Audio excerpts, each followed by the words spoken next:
experience in cardio?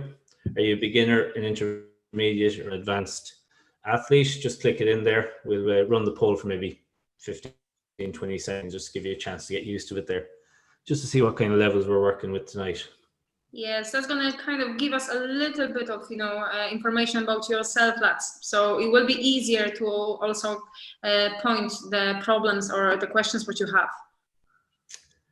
Perfect. So there seems to be an awful lot of intermediates on tonight. We've 73% of you on their intermediate level, 13% are beginners, and 13% advanced. So nice little mixture, a lot of intermediates. What I'm going to do now, guys, is I'm going to hand you over to Natalia, and she's going to tell you some information about her background in the cardio industry, in the fitness industry, and her experience. Do you want to let them know there, Natalia? So yeah, maybe I start from small introduction. My name is Natalia. I'm working for ProFi Fitness 6-7 years now at the moment. And what I'm doing for ProFi, I'm teaching the spinning, indoor cycling course, and the cardiovascular, right? Myself, at the moment, I'm involved into the ultra adventure races and ultra marathons. That means I'm running up the mountains and I'm kind of, riding my bike. So that will be me at the moment, right? My education is coming from Poland because I'm originally from Poland. I finished my master's degree in physical education. So that would be all my baggage kind of bring into Ireland from Poland. So yeah, that would be it for maybe from the beginning. Guys, I can see by the first poll that we have a lot of intermediate people, right? That means you just became from beginner or you are coming into the pro, which is really good for us today. We have a mixture of you guys, so I'm gonna try as much as I can give you my experience and help you a little bit with the troubles what you're having, right? So yeah, I would say I give the word to Michael at the moment, so we can roll on with the first question. Thanks, Natalia. So yeah, there's loads of questions sent in about this. There's been a really big interest in this webinar because it's covering so many different types of training. And I suppose the first thing we'll start with is yourself, Natalia. How you got started in cardio training, how long you've been involved in it, kind of what's your background? Okay, so the festival, that was my parents' decision. So back in Poland, when I was 4 years old, my parents signed me in for swimming, right? So I was a professional swimmer for 12 years. So that's basically my background starting from very early age. Obviously, that wasn't the discipline which I was happy with, to be honest. I was good at it, right? Because I have to. I haven't much choice, really, to be honest. But after the swimming, my life looked very straightforward, right? Because obviously then I have to go to the sports schools, I have to reach the university. Well, I didn't have to, but that was the way which I knew. So that was something for me, something designed for my future. So that's why I ended up with the physical education. But that was actually the most interesting time of my life, I would say, because guys, as a swimmer, I was a person which probably hates run, right? My breathing was totally different. My endurance zone was totally different, right? So I wasn't even prepared for disciplines as endurance disciplines. Swimming, as you know, guys, okay, usual, rapid, fast, quick breathing. So the lungs capacity will be big, but to the running, we have to talk about totally different environment, right? So I would need totally different skills for it. So basically coming to that, in Poland, I started doing triathlons, right? So that was the first thing which kind of drove me in, because I was a swimmer, and I started to run already on my study, on my college time, because I had to. So the last thing was bike, which was really enjoyable for me. So that's how I get into the triathlons. And then obviously coming to that, I start my work as a PT, and I kind of try to drive into the gym also. So that's how was the start. But to be fairness with you guys, okay, at the moment, my passion is totally different. Once I moved to Ireland, guys, I start expose more into the outdoor training, into your beautiful nature, kind of, outdoor training, that's mean mountains, right? So I'm into much more different type of training at the moment, which I was ever thought I'm gonna be. So at the moment, yeah, adventure races, that will be something which is my passion. And apparently something which I'm good at after a few years, of course, because I started a totally beginner. So I'm happy kind of we have that few beginners in here today, because it is possible, and we can prove that it is possible to go from beginner to intermediate and even a little bit higher, to reach the goals. That's brilliant, Natalia. And you mentioned there about your latest passion is kind of the adventure racing and the trail running. And in terms of your biggest achievement, like what are you most proud of that you've achieved since you started your cardio training? So definitely the last year was my bigger year, right? I was lucky because, as we know, this year was total disaster because of the COVID. But last 2 years, and kind of with a lot of impact on the last year, was my biggest achievement, which it was Quest 24. So that was the ultra adventure race, which take you have basically 24 hours to complete all race, right? But yeah, we're talking about totally different running and cycling and kayaking, because we're talking about really high elevation altitude, right? So the race was based in Kerry, so I'm guessing you probably have a few people from Kerry. Very difficult environment to achieve with, but yeah, that would be my biggest achievement. I finished as the third woman, third female, Fantastic. which I totally didn't expect it. And I think that was the biggest kind of boom in my life, because I wasn't even aiming for that. I was aiming just to finish, to be happy with myself, and that was the biggest achievement of my life personally, as in performance. And then after that, I started doing a little bit ultra running. So coming to the Eco Trail, 80 kilometers run in the Wicklow, and then Kerry Ultra Way, that was 60k. We call that light because 60k is a light distance. So I'm still a kind of beginner baby over there. That's fantastic. And out of those different disciplines, what's your favorite endurance discipline, would you say? And that's a very difficult question, because obviously it's not swimming. Few people are going to be very shocked probably at the moment, but no, I've been killed by my coach in past. So basically swimming for me is more relaxing and more rehabilitation. But I would say running and cycling, those two disciplines. But you know what is funny? I can't kind of type it only the one discipline, maybe a little more into the running. But coming into the train, you always getting fed up with something. So if you want to improve your running, you come into the stage when you actually purely start hate it, and you're going into more into the cycling, which is your favorite then, and vice versa. So maybe a little bit more into the running, but between those two. And according to that, maybe we could put the second poll and we see what our kind of students and participants are interested of, because our second one is going to give us a little bit bigger view what you are doing, guys. Yeah, so Deej, if you just pop up another poll there just to see what disciplines that the group are interested in this evening. So just got about 8 or 9 choices there, guys. Just pop it in, whichever discipline you prefer. Okay, I'll just give you maybe another 10 seconds or so.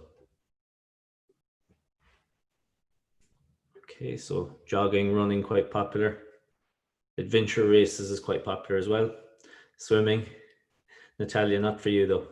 Is there any particular reason that you kind of, is it because you trained so hard in the swimming that you kind of wanted something different? Yes, I would say, what, swimming is really difficult, especially in Poland. I always say that, how the gymnastic working in Korea, right? Very, very big discipline, those kids. And I think that's what's exactly happening with me, because I love open water swimming, okay? I purely love it. It's just the pool that makes me competitive swimming, don't make me any happy anymore, because there was too much pressure. Because like I say, the swimming is a beautiful discipline as for me, for health, as rehabilitation, as any recovery sessions. That's on my swimming and I love it, but not anymore as competitive. I wouldn't be kind of feel the most kind of comfy going now for the competition in the pool. Plus, I'm not fast anymore. I'm an endurance athlete, so I lost all speed. I can go long, but not fast. And do you find, I'll just wait in the swimming for a minute, do you find a big difference between swimming indoor in a pool to outdoor swimming? Did you ever do outdoor as well? Oh yeah, massive. I am good, triathlete, so swimming outdoor is for me is much more enjoyable. Again, probably because it's open water. That's mean there is, it's not wall and wall 25 meter swim. And coming to that, yes, definitely those two are totally different. Because of your wetsuit, which you wear in usual outdoor, the buoyancy of the body is totally different. Basically, you don't, well, the people saying you don't need that much skills for open water swimming done in the pool. And it is true. In the pool, it's all about the technique, all about the small things, you know, how to approach the water, how to enter, pull, push, all different phrases, which outdoor, you, as we say, even in triathlons, you know, triathlete is going to say, you go for a swim, you don't have to be kind of, you know, great swimmer, you just have to survive. So that's what it is. Definitely is massive difference between those two. Okay, thanks, Natalia. Just looking at our poll there, an awful lot of the group, well, more than a quarter of the group are into their jogging, and there's another 10% into road running. So running is quite a popular one. Just while we're on that kind of element, how did you end up competing in the kind of ultra and long distance adventure races and the trail running? What kind of brought you to that point? And you see, that's actually a very good question. Because coming back a few years ago, like I say, when I moved to Ireland, right, I started on that because I like it, you know, so I wasn't even thinking about any races yet. I was always hiking. I always liked the nature. I always like to go somewhere and just hike, you know. And coming to Ireland, I have to admit, this country in here gives you so much opportunities to just go and explore nature. You know, there is nothing changed. It's so close everywhere, really. You know, even if you're talking about drive time, you know, Wicklow or Kerry, it's few hours, you know, and you are there. So it's so easy to actually access, you know. So on every single point of Ireland, from wherever which side to go, you have that nature, and it is exposed to it. So people can easily access it. So that was my start slowly, you know, so I went for a hike, then I started to run those hikes, and that's how I started rolling on, okay? And I involved my friends to it. So, for example, I would go, I would kind of cycle to some mountain, right? For example, you're living very close to Achill, okay? So there is a good few kind of, you know, spots. So I would be going from Galway. I was living in Galway for 5 years. I would cycle from Galway, right? Meet my friends over there. We would hike together, any kind of mountain over there, and then we just pack into the car, go to B&B, spend that, you know, kind of time together, and next day come back home. So as you can see, it was really, really kind of, you know, chill out, and there was nothing about the race. But then, yeah, I kind of popping on the website one day. There was a Quest Adventures, there was Guildford, there was a lot of different types of adventure races, and I was like, wow, actually people does that, right? It's not like it's only me kind of enjoying it, it's actually people does that. So that's how I kind of enter first, you know, first small kind of, you know, adventure race. Small, again, we have different distances in there, right? We have a beginner, we have intermediate, and we have expert. Crazy Nat already strayed into the expert, right? Because it was 60K, I was saying, what is a 60K between three different disciplines, right? There was a bike, there was a kayak, and there was a run. So I say, look, 60K, nothing crazy. But yeah, coming to the day, it wasn't that easy. When you're coming to the run on the elevation, about 1,000 meters, or even 700, 600 meters, and the terrain, which is, you know, rocky, boggy, muck, and all of that is just crazy, right? But I think the first time in my life, I really actually enjoy any race, type of race, which I could laugh literally, you know, about myself and about different participants. Like the atmosphere on those races are totally different. It's a fun. It's more for fun than for anything else. You know, if you the stage of the beginner when you're coming into. So that's what the start. And believe me or not, after 2-3 years, I just want more and more and more and more. You know, once you reach the barrier, which okay, I'm actually good at it. I'm actually enjoying it. Why not? And I've always been the person that I try to do something more and more and more. So I just go for it. And yeah, the last 2 years ago was Quest 12, and last year is Quest 24, which, yeah, massive achievement for me. That's brilliant. And just in terms of the cardio element, like, and the preparation that's involved, like, what would you advise beginner or intermediate levels there, like thinking, oh, I want to do a marathon or I want to do a triathlon? What do they need to do? What's the training involved? Obviously, there's a lot of you know, different answers for that question. Definitely everybody can do it, right? So if somebody wants to do marathon, half marathon, or triathlon, everything is possible. But I think we have to be reasonable in here and sensible, because people won't do things very fast, you know, in 1-2 months, and they think they're going to be good at it. Running, cycling definitely needs a time, especially endurance races. Okay, so I would say the first step, what we have to do, right, especially if you're coming to the run, is choose a very good gear, and I'm talking about shoes in here. Guys, why I'm saying the shoes are crucial? Because trust me, once you start run, your joints have to follow with it, right? And the gear will be actually crucial in here. So good advice about your gear will be the first step what you want to do, okay? So get a good gear for yourself. Once you have a good shoes, they kind of proper for yourself for your running, then you can go for your training plan. And again, don't try to be crazy. Don't try to go be superhero and go for 20K run, because yes, you can do it. I believe that everybody can do it with pain and all of that. But if you want to achieve something good and be safe and stay injury free, you have to program yourself. So you have to build up that kind of running phase. Cycling is a little bit different, because cycling is basically about the mileage. So once you have a chance to pop on the bike, do 20K, do 40K, do 60, and just keep going and keep rolling it, right? No impact kind of discipline, so it will be easier. Sorry to interrupt, Natalia. Just when you were on the jogging there, we had a question coming in on the Facebook page about a complete beginner. They've started off, they're doing about 2 kilometers. They're trying to work their distance up to 10K. What advice would you give them? Is it down to the training? Is it down to the right footwear? Is it an element of everything? It's definitely an element of everything, right? 10K is still kind of not massive distance, right? But for the beginner, it is something a little bit more than comfort zone, right? So definitely, if somebody's starting from the 2K, I would try to push it up to 5, first of all, and feel comfortable on it, right? So that means if your joints let you go for it, there is no massive pain. Because guys, that's another thing when we're coming about pain, we're talking about pain. There will be always something, right? Even if it's only 2K, 3K, 5K, your body have to adjust and get used to it. So don't expect that after a week or two, your joint's gonna say, yes, that's fine, I can go for it. Definitely good shoes gonna help you, but there still will be a little bit of kind of pain, right?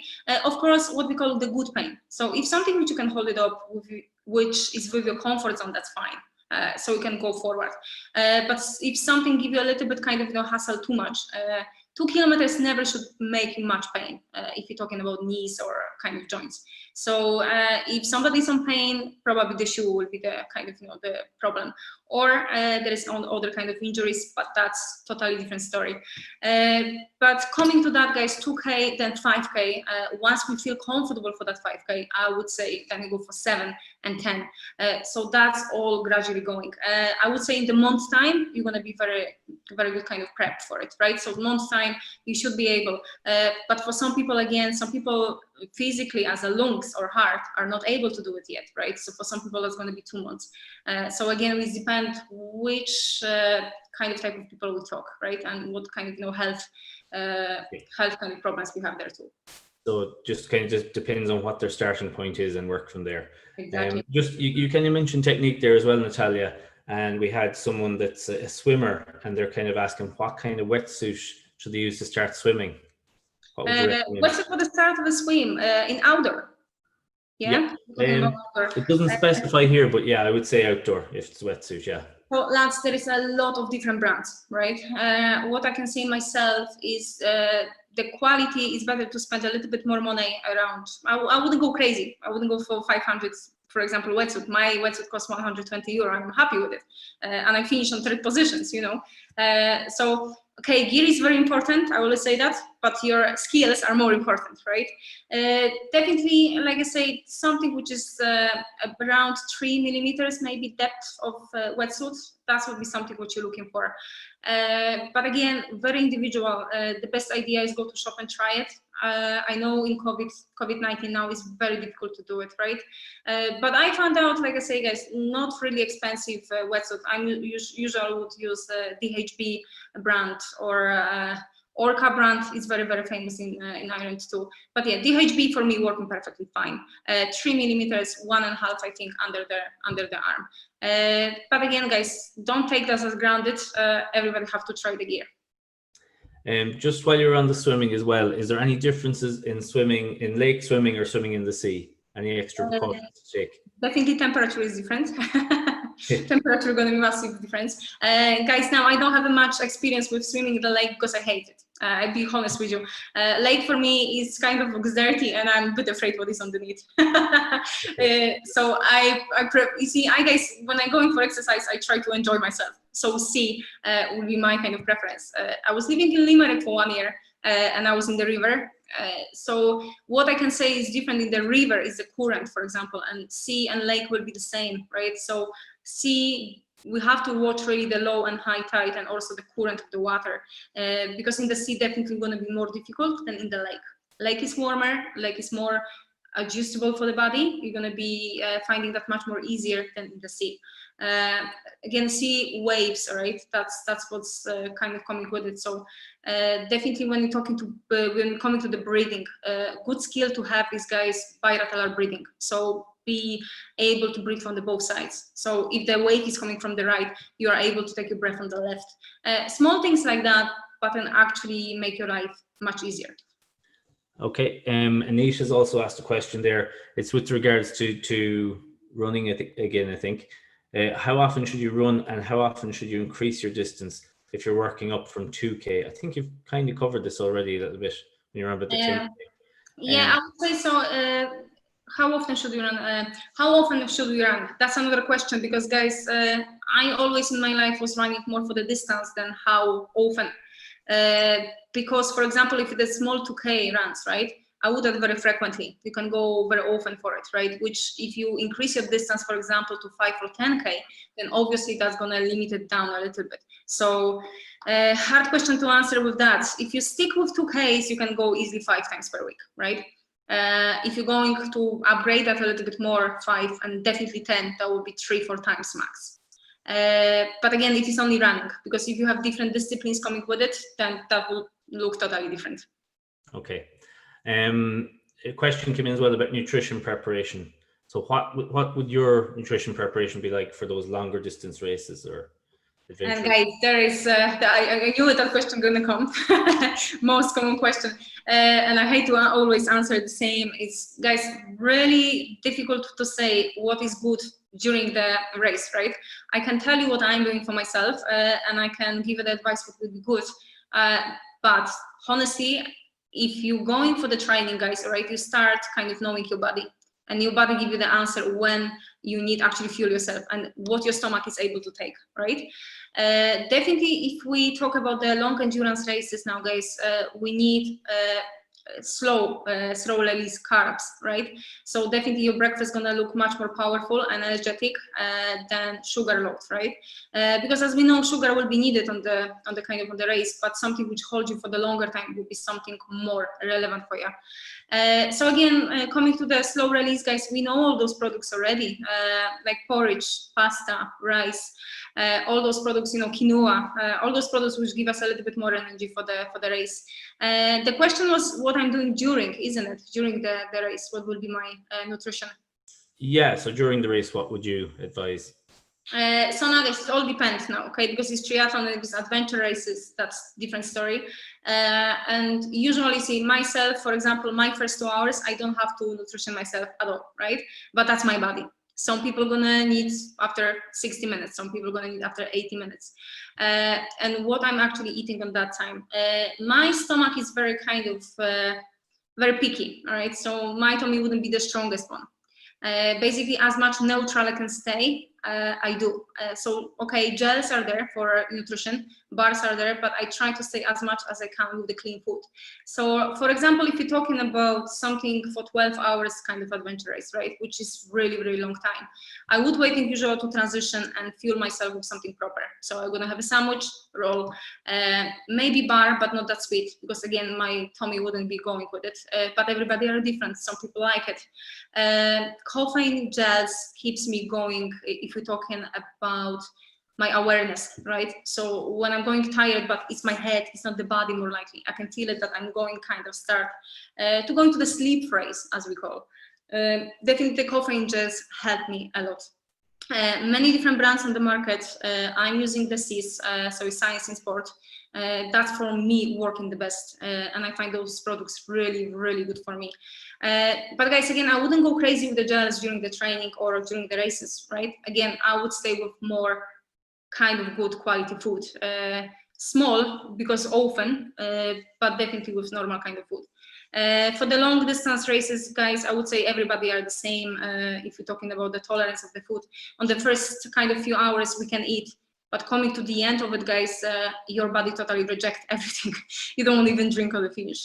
So it is important to keep that top up. That means to keep forcing even yourself to just get something in, some kind of type of calories. And carbs, that will be the main source what you need. You need a little bit of proteins, but yeah, carbs will be the most important. Okay. Just the longer distances, I think we chatted about this morning. It's not a question that came up here this evening, but you did mention, I think it's important for anyone doing a long distance that if you're going to be competitive, I think we mentioned about the toilet breaks. You know, it does happen. People, you know, they need that break. Would you, in terms of getting the edge, like? Yeah, okay. You put me on spot in here, isn't it? I had to, yeah, I had to. I think it's important for the longer distance because it is something that's going to happen. Well, it's again because you see, adventure races usually are taken in nature, right? So there is always spot you can just stop and just go. So always you can use that. But now, guys, exactly, if you beginner, right, and you need to go to the toilet, just go to the toilet. That's what is needed, because that skill also take a long time to kind of prepare yourself, right? We were laughing this morning exactly about that. When you are a small child, you can learn how to not pee yourself. Sorry for the words. And then in the adult life, you try to reverse that. That's not that easy to do, okay?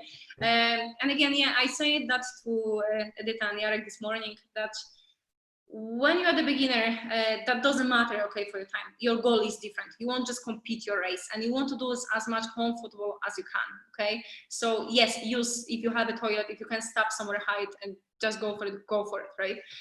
Coming to pro, I would say I see it today. We have 2 pros, right? So I believe they know what's going on. Usually when it's coming to the time frame when you are very close to somebody, very, very tight. Okay? For example, we're talking here about third position. You are fourth or you are third, and the person kind of next to you is very close. And then we come into the kind of question, what are you going to do, all right? So that's a matter maybe more about your personality, if you can do it or if you can't. Definitely you have to train. If you want to pee during the run or you want to pee on the bike, you have to practice. And it's horrible to say, but you do have to, because it won't happen like this, right?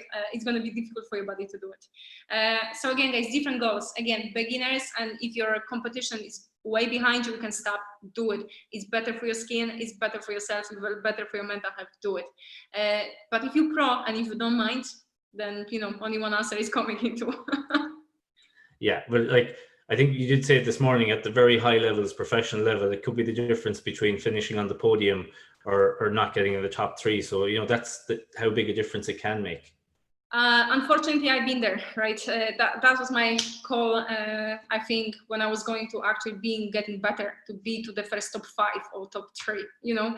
I lose my third position about 3 times because of it, because I have to stop and pee. And yeah, it's kind of funny now, you know what I mean? But that's give me a sign now, yes, if I did just pee when I ran, look, I would be third, you know. So it is a matter of your goal and how high performance you do, you know. Like I say, for pro athletes, for triathletes, that's normal. That's not question, that's not taboo anymore. Everybody knows what's happening, right? For the beginner, it's shocking, because I remember myself when somebody told me that, yeah, oh sure, he just pee when he ran. I'm like, huh?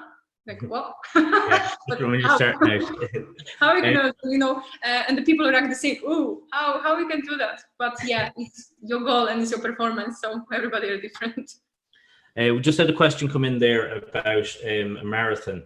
So there's an intermediate level athlete here, and they're saying, if for a marathon, can you train every day if they're at intermediate level? Oh yeah, of course you can train every day, but that doesn't mean it's involved only running, because there's a lot of sub training which is supposed to be doing, right? And we're talking here about mobility, flexibility. I'm not the first athlete which saying even if you run, if you are the runner, bike gonna help you a lot. that disciplines which are kind of the sub-disciplines, which train different type of muscle, right, and give you a little bit recovery for low impact kind of exercises. That's what you need. So yes, I would, but then I would call that recovery sessions. For example, one day I would go for swim. Swim again was the best for me to release the pain of my joints, of the muscle. So again, everything is kind of depend what type of training you want to do. Coming to the marathon, yes, I would involve maybe once per week bike, and I would definitely involve swimming as much as you can during that. Coming to the running sessions, when you start your plan, definitely there is more short runs on the start. There's the hill repetitions, there is a sprint, but then coming to the end, we know that usual people doing that on the weekend, they have a one long run. So again, we have the same distance to get, but we split that on less kind of sessions, right, during the week. So we're gonna have 2 or 3 only, which before we would have 5 or 6. Okay, and in terms of working towards results, like why is it important to work on accurate heart rate zones and control training? Why is that important to achieve good results? That's a really good question, Michael. I think the control training, the kind of majority of the people don't even know how much they can gain from actually proper control training, right? Heart rate zones, we all the time hearing that, triathletes especially saying that, oh yeah, I'm training my zone 2, zone 3, zone 4, zone 5, and and the rest of the people are, what is this? You put your shoes on and you just go run. I would say, especially for the endurance zones, guys, right? For endurance training, it's really important to keep that heart rate on the frame, which is actually help you to performance that on this distance, right? If you want to make yourself better, it is good to kind of know which zone we're supposed to work on it. Endurance, usually obviously the long distance have to be done on endurance. That means with zone 2, with some kind of breaking down to zone 3. It depends how strong athlete you are. But we have to train all those zones, right? So going to the marathon or a long distance training doesn't mean we have to all the time train on zone 2, because it's not. But that will be the time, the most time what you're going to spend will be on zone 2. And even the new kind of new research and all of that showing that we should be actually training more on the zone 2, even if we do short distances. Zone 2 is something which can still train. Our body is kind of, our body is recovering on it also. So it's not all the time impacting very hardly on your body. Plus, I always say that, guys, it's also for your enjoyment, right? If you don't enjoy your run anymore, you hardly go anywhere with that, right? You have to be some kind of passionate, or you have to have some kind of enjoy from the training what you do, because you cannot go for a run for 3-4 hours and don't like it, because it's a literally suicide on your brain. So what we have to do, definitely control training, which we call zone 2 for the long distance endurance zone, is really important to train on it, and mix that with a little bit different variations. Of course, we need all of them, but zone 2 will be the most important, and learn how to actually train on zone 2. I find that people have no patience.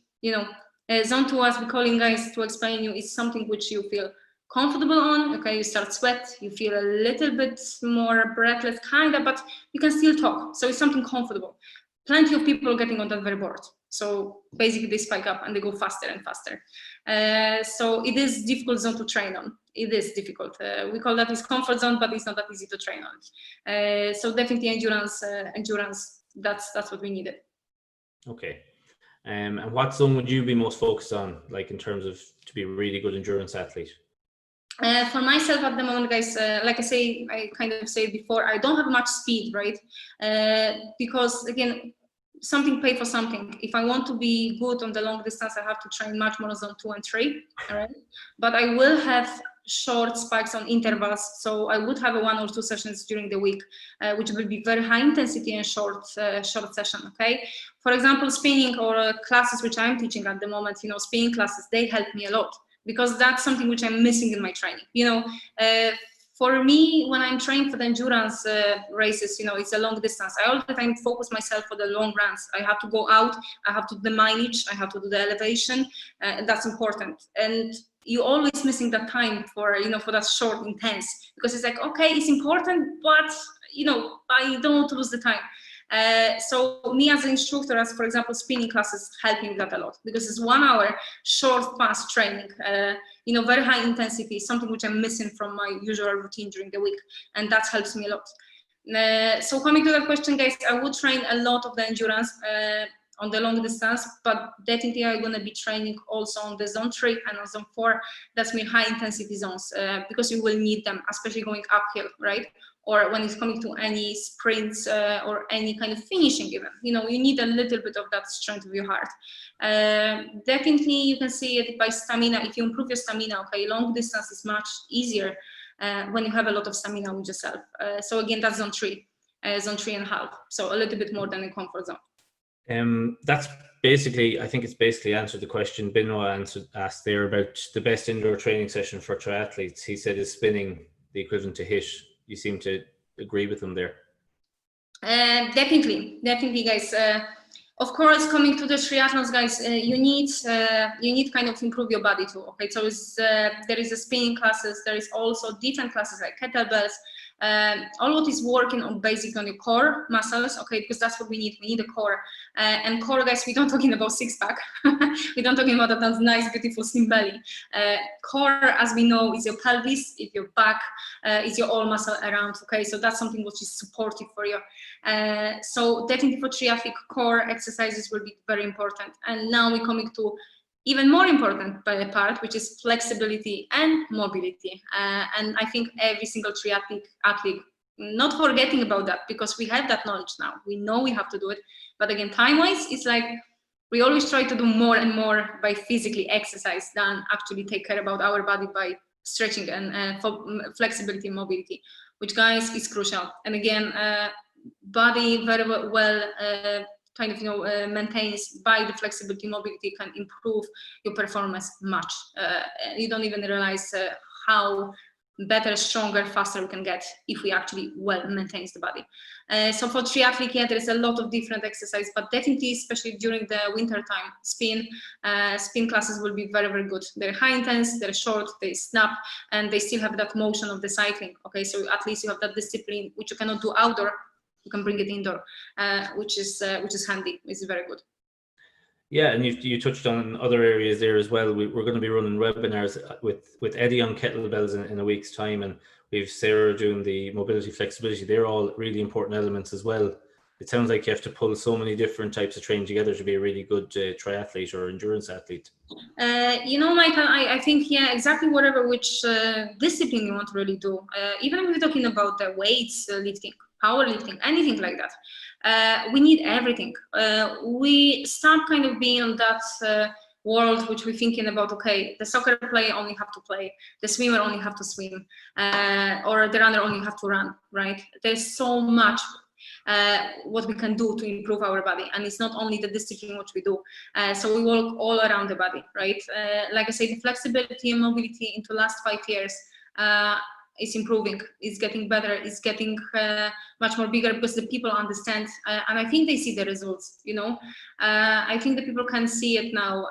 Once they well maintain the body again with that, it's gonna improve their performance. And simple is keep you injury free, which that's, I think, crucial. What athlete can do when he's injured? Nothing. What does an athlete can do when you're all the time injured? Nothing, completely, because you're training to something and coming to the race day you injured don't give you any benefits. So yeah, we have to feel more global, more around our body at the moment than only swim, run, or one discipline. And just in terms of the mental approach to the long distance training or the cardiovascular long distance endurance training, like mindset and focus, how important is it to mentally prepare for those races? Like, it can be very daunting for someone that's never done it before, that's an intermediate even athlete, to prepare for those. What advice would you give? Yeah, that's a very, very hard topic now. Coming to the mental preparation, guys, right? When we're talking about 4 hours exercise, 5 hours exercise, we think, okay, I can do it. But when you start thinking about 12 hours, 24 hours or more, and you're thinking about pain, exhaustion, and all of that included into it, right? Sometimes our bodies are actually able to do it, but our head is just not able to do it. And that's the main kind of problem, I would say, with a lot of athletes, that the body is able, but mentally we're unavailable. What advice would be here is just, guys, as much as you can train and training on your mental health, that's what you can do.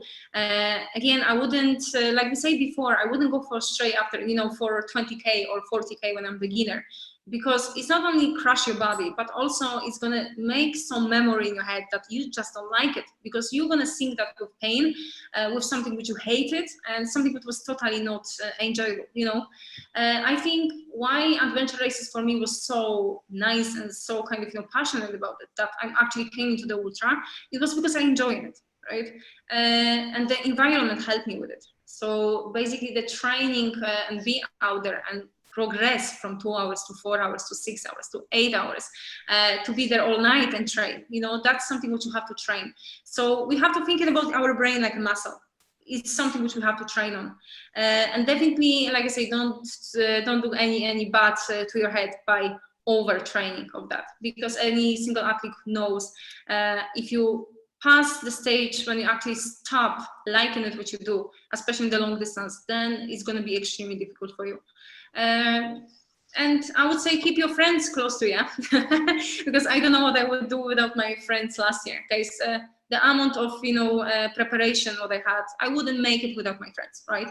And that's true. Find the maybe 3-4 people around you which they're always going to be happy to help you. I have people running with me, so even you have 5 stages of the race, if somebody is going for training with you for the first stage, on the third stage, they don't do the full race with you, but they just going with you and go along with you and help you with it. That's something crucial.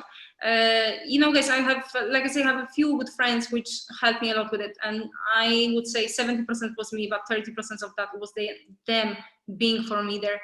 That gives you the motivation when you have a training partner or someone with you. That helps. You see, for example, when I was coming to the adventure races when I started, I don't need it anymore for 60 or 100K when it's split between bike and run. But when it's coming to the 24-hour competition, trust me, I learned how to actually compound with the people. I was very individual runner, guys. I love my sessions running on my own. I love my session on the bike on my own. I love the kind of being with myself and just give it everything away. Probably because I work with people. I'm all the time surrounded by a lot of people in work. So I need that. I just need kind of be on my own. But when I came to the Quest 12, that was the first step. Quest 12 actually opened my eyes to how easier can be if you have a people which are helping you and go with you, right? So I met with few people which were cycling with me or running with me, the same passion. We could talk during it.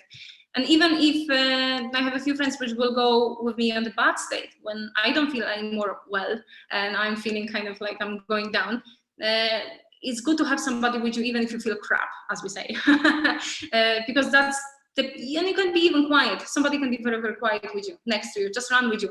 But the presence of somebody else next to you while you're feeling like this, it helps a lot. It's hard to explain once you don't have it, but it seriously does the job. Yeah. There's a question earlier on when we were just logging in. I just stumbled across it again. I seen it there. Liam Foy asked at the start about trail running downhill. What advice would you give on that? I can say it. Hi, Liam. We know Liam very well. So what we can give the advice to it? Well, Liam knows very well that I broke my ankle about 3 years ago. That was on the race which we actually was doing together. So I finished badly on that. Guys, downhill running is again practice, right? It's something which you have to be practice.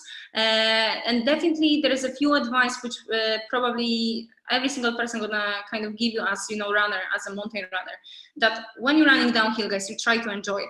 It's very difficult to say that you have to relax, right?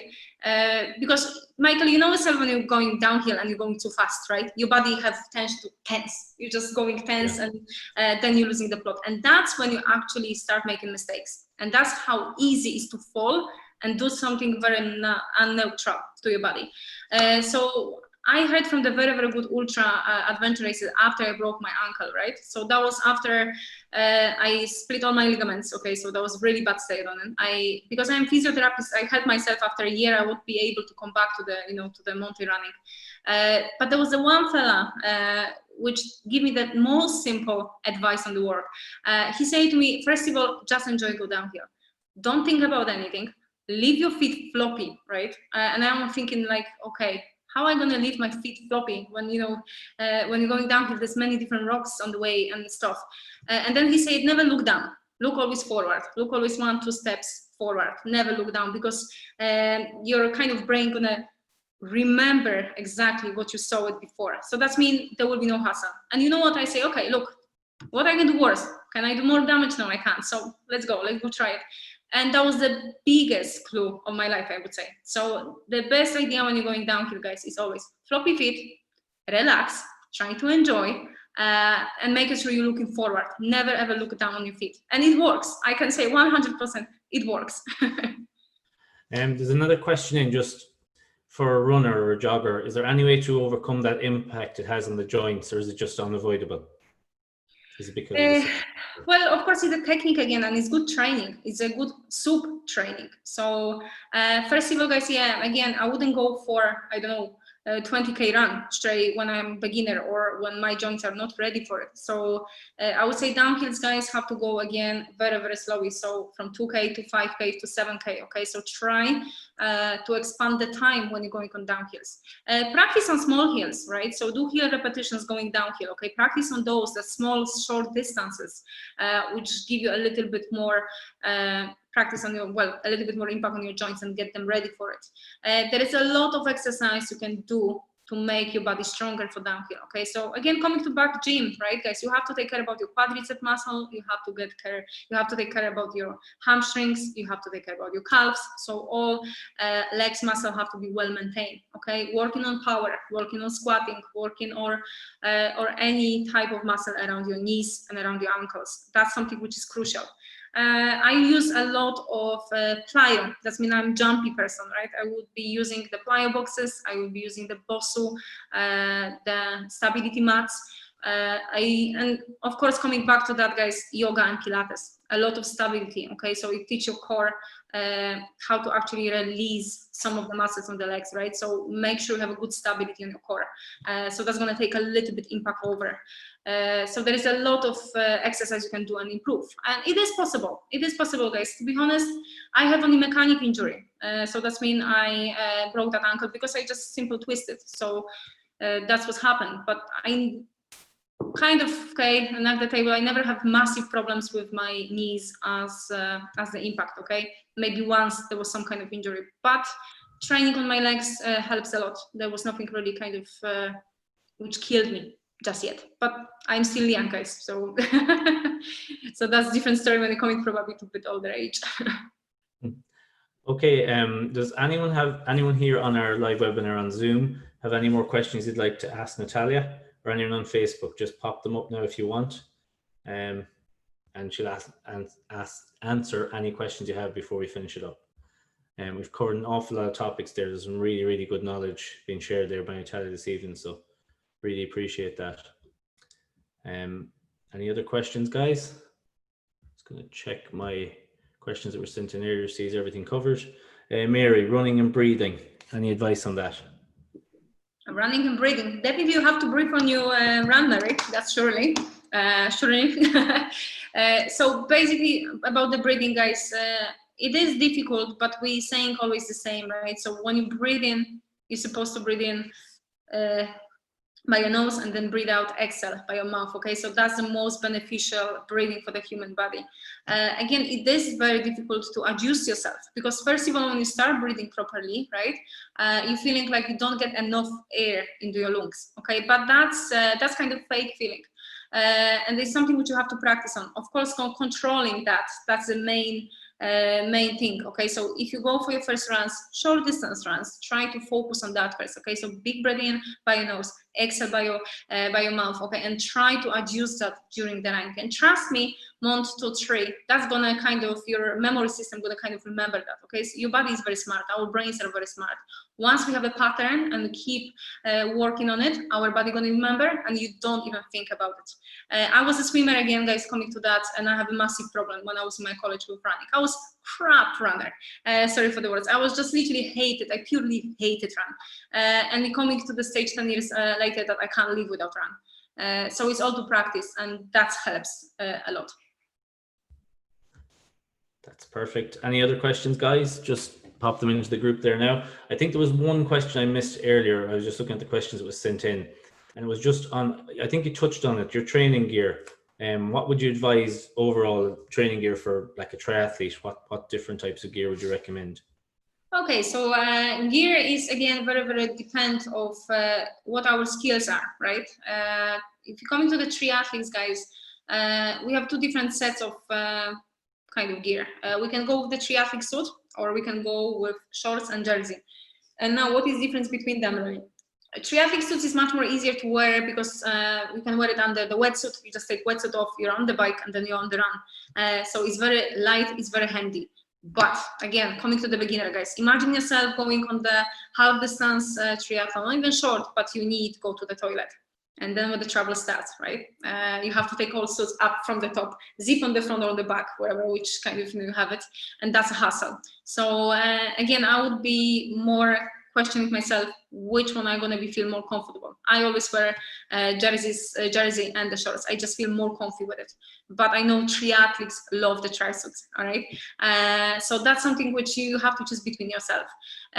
For the beginners, definitely good advice will be, guys, when you're coming to the triathlon or adventure race, never ever kind of have a cycling shorts, padding cycling shorts. Do triathlon shorts. Massive difference between them. Okay, cycling shorts gonna help you on the bike, but you can't run with them.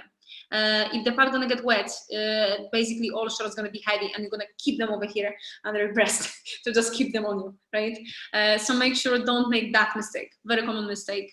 So choose the triathlete gear, triathlete shorts, not really the padding cycling shorts, unless you change on the transition. If it's a longer race, that will be different.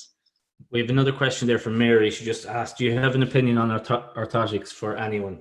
She got hers 10 years ago and she's progressed immensely. Have you any opinion on it? Now, orthotics, guys, that's something which your physio or which your GP would have to kind of advise you, all right? Because now we have a lot of shoes on the market now. You won't need it orthotics because it's like putting on top, it's like battery with battery, as we call, okay? So it's now depend what type of shoes we're using and what we have it, okay? The best idea, guys, would be to go to the pro shop, to the shop which actually make it good shoes, and they do the test, okay? So they put you on the treadmill, they can check how looking your walking pattern, and then can give you the advice which you should be using orthopedics or orthotics or don't, okay? Because that's something which somebody very professional can help. And with good equipment. Definitely, guys, I would say no to buy shoes online without trying them, right? So if you never ever have a shoe on your feet, I wouldn't buy it, okay? I would have to first try on my feet. So that's kind of give you a little bit answer to kind of, to help avoid buying shoes which you're not ever going to use it because they're going to hurt you. Okay. Perfect. Any other questions there, guys? Anything from our Facebook or anything from the Zoom webinar? Just shoot them in there before we wrap up. Just as well, you mentioned there, Natalia, just before we kind of finish up, you're on about recommending them trying on the sizes. Like, it would be very difficult, right now to get into the shops and try on a pair of trainers. What would you recommend in terms of a brand that you use that you found really good, if you can't get that chance to fit? That's a good question. I would say for the running, all right, if you talk about run, is the trail, we have a few trail companies and we have a few road shoes companies, right? At the moment on the market, I would say for long distance, for even endurance distance running, for people which they running often and they want to kind of take care about the joints, there is brands like Saucony, Brooks, New Balance, very popular at the last kind of months. It's last years, even now 2 years ago, Hoka, right? Hoka is the new kind of brand which is really for the people which are going for the long distance runners. Okay, so they definitely going to be very light and very cushioned. Okay, so they give you the support. But definitely it's all depend on your feet, guys, right? Because people are running with different type of shoes. I have few asked questions about Asics, for example. Asics don't work for me at all. I have a little bit bigger feet on the front. Well, I have a wider feet than kind of narrow feet, right? So for me, for example, Asics are not good enough, and they was killing my Achilles. But I know a lot of people which they recommend them because they like them. So again, trying the shoe, I would say it's crucial. Okay, guys, even if you order the shoe and you have them for 3 months, and you find out yourself with the pain, okay, Achilles pain, calf pain, I wouldn't be that much now kind of comfortable to keep those shoes in, even if you pay for them. Sometimes for your health and for your kind of own comfortable, I would just looking for different brands. And once you have it, guys, once you're gonna find a good brand which is comfortable for you, you'll be fine, because then you know exactly what model you need. But yeah, New Balance, Brooks, Saucony, and Hoka, that's really the most common at the moment. Trail is a little bit different. Again, Hoka doing very, very good set of the shoes, but we have Enough. Enough is another kind of brand which is really, really good for the trail shoe. And then, guys, with the trail shoe, we have different terrain shoe. Okay, so we have to make sure the grip of the shoe is for the run which we're gonna kind of do in it, because it's different for the rocky environment, it's different for the bog, and it's again different for the long distance. That's, yeah, you've covered all the brands there, really, Natalia, so you've got through lots.